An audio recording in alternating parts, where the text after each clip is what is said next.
L'auteur du psaume 73, Asaph, était chef d'un des chœurs du temple. Il n'était manifestement pas quelqu'un d'aisé, mais il avait dédié sa vie au service de Dieu. Je vous invite à lire 1 Chronique 25. Pourtant, comme nous, il avait connu des difficultés, remis sa vie en question face à l'injustice.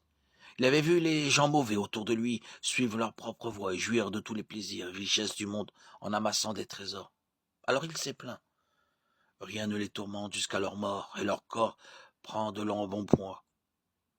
Ils n'ont aucune part aux souffrances humaines. Ils ne sont pas frappés comme le reste des hommes. Psaume 73, 4, 5. Ah, ça, voyez ces gens qui semblaient ne pas avoir de problème. Ils avaient de quoi payer leurs factures, ils mangeaient en abondance et vivaient dans le luxe.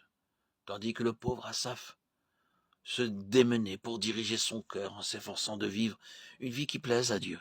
Pire encore, son choix de servir Dieu ne l'aidait pas.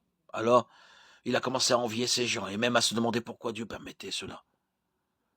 Combien de fois nous arrive-t-il la même chose qu'à Asaph?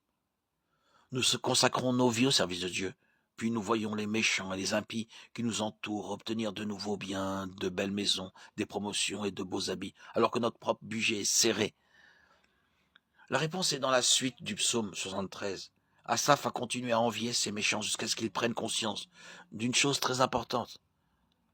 Quand il est finalement entré dans le sanctuaire de Dieu, il a compris leur destinée finale.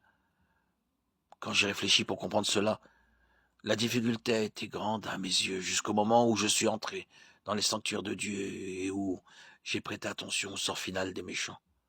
Oui, tu les places sur un terrain glissant, tu les fais tomber dans la ruine. Et voilà, en un instant, ils sont détruits, ils ont disparu, anéantis par l'épouvante, comme un rêve qui se dissipe au réveil. Seigneur, à ton réveil, tu repousses leur image. Psaume 73, 16, 20. Ceux qui ne jouissent que des richesses terrestres temporaires sont en fait des mendiants spirituels, parce qu'il leur manque la richesse véritable,